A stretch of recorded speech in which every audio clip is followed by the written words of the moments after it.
und Servus bei einem neuen Video von mir.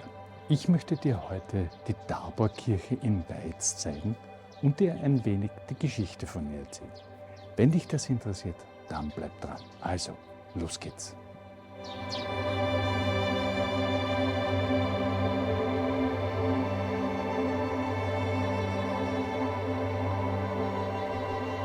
Mitten im Herzen der steirischen Stadt Weiz, am belebten Hauptplatz, erhebt sich ein geschichtsträchtiges Gebäude.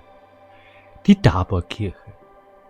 Geweiht dem heiligen Thomas von Canterbury, birgt dieses Gotteshaus eine faszinierende Vergangenheit, die eng mit der Entwicklung von Weiz verbunden ist.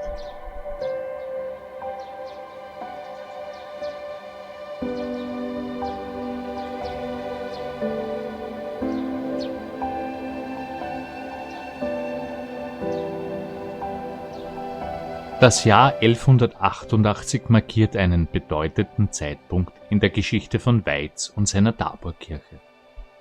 Am 11. Mai dieses Jahres übergab Leuthold III. Von Guttenberg dem Stift Göß wichtige Rechte und Besitzungen.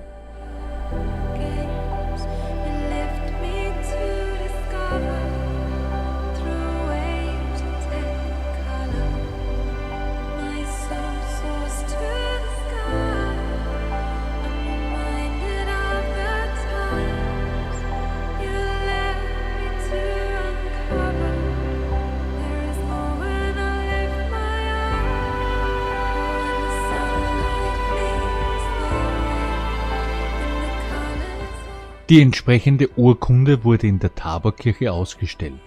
Die erste schriftliche Erwähnung sowohl der Kirche als auch des Ortes Weiz selbst. Der Name Taborkirche taucht erstmals im Jahr 1644 auf.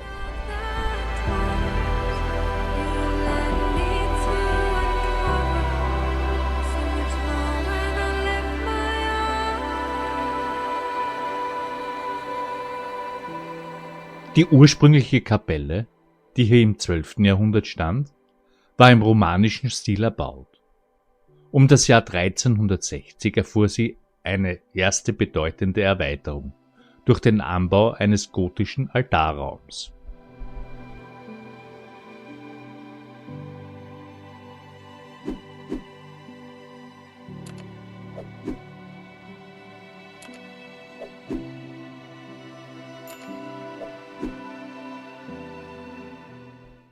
(1365) weihte Bischof Ulrich von Weißenegg einen Altar, der der heiligen Katharina gewidmet war. Diese gotische Erweiterung zeugt von wachsendem Einfluss und der Bedeutung der Kirche.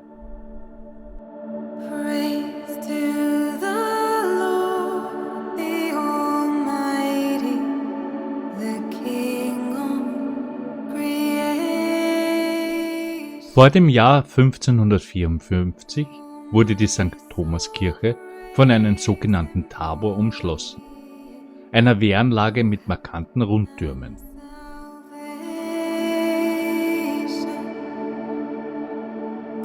Doch die religiösen Wirren des 16. Jahrhunderts sollten auch Weiz nicht verschonen. Die Grundherren auf Schloss Guttenberg wandten sich der neuen christlichen Lehre zu. Und so wurde die Kirche zeitweise als evangelisches Gotteshaus genutzt. Im Zuge der Gegenreform im Jahr 1600 kehrte die Kirche jedoch wieder zum römisch-katholischen Glauben zurück.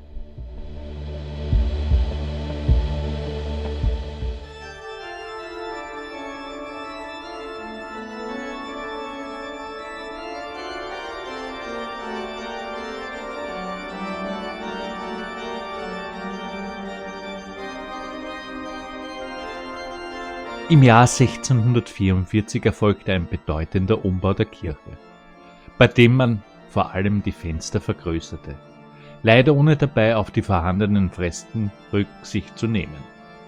Im Jahr 1675 erhielt die Kirche neue Bänke und vermutlich auch den prächtigen barocken Hochaltar.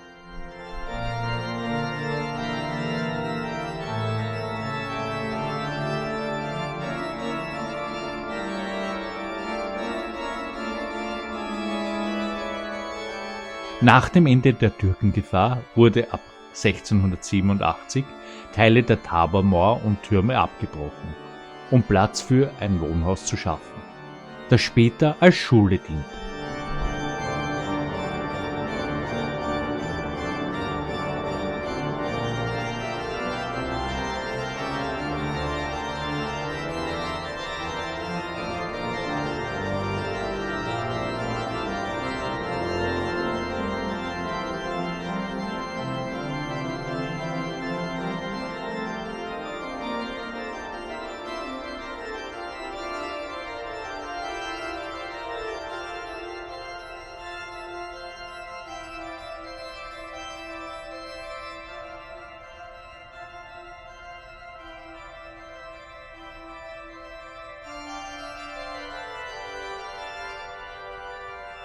Im Jahr 1697 stiftete Propst Ernst von Böllau der Kirche die kunstvolle Kanzel.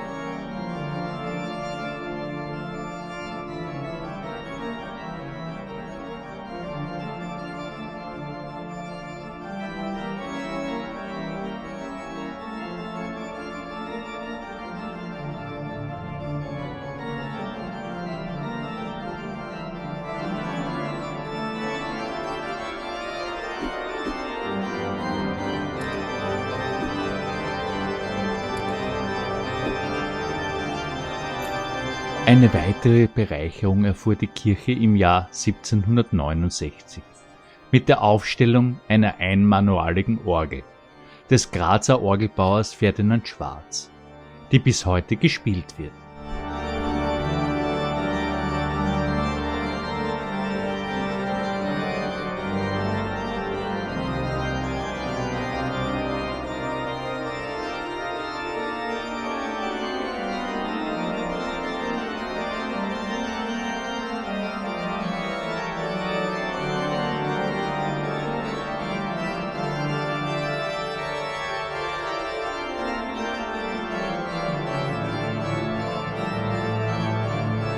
Nur wenig später, im Jahr 1771, erhielt die St. Thomaskirche einen neuen Hochaltar, der der Werkstatt Veit Königers zugeschrieben wird.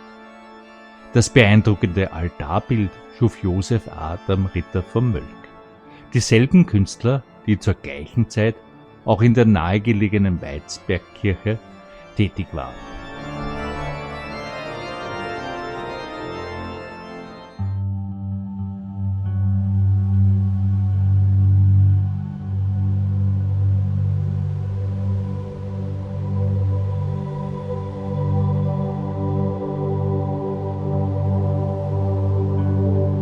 Der Patron dieser Kirche ist der heilige Thomas Becket, der im Jahr 1170 ermordete und bereits 1173 heilig gesprochene Erzbischof von Canterbury.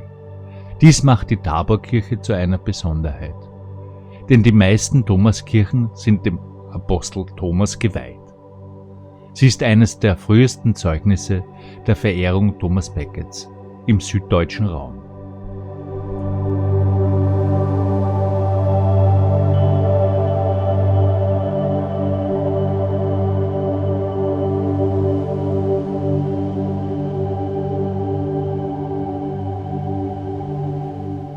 Auch wenn die Wehranlage des Tabors nie in Kampfhandlungen verwickelt war, zeugen der teilweise erhaltene Rundturm und die Schießscharten noch von seinem einstigen Charakter. Das angrenzende Taborhaus, das an der Stelle der östlichen Wehrmauer errichtet wurde, hat im Laufe der Zeit verschiedene Funktionen erfüllt, darunter als Schule. Die Reliefsteine in der Außenfront erinnern sogar an die Besiedlung des Weizer Raumes zur Römerzeit.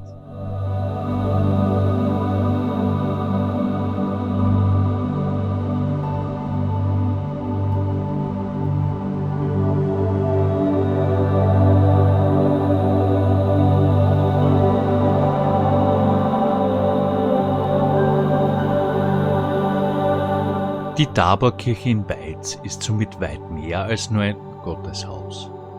Sie ist ein lebendiges Denkmal, das die Lage und die bewegte Geschichte der Stadt widerspiegelt und bis heute das Zentrum des Hauptplatzes bildet.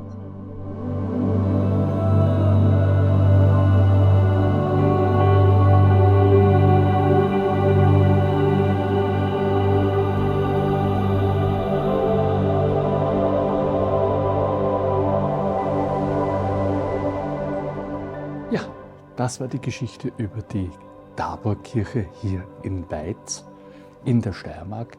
Ich hoffe, das Video hat dir gefallen und du lässt mir einen Daumen hoch da und abonnierst meinen Kanal. Somit verpasst du keine geschichtlichen Videos mehr von mir. Freue mich bis zum nächsten Mal.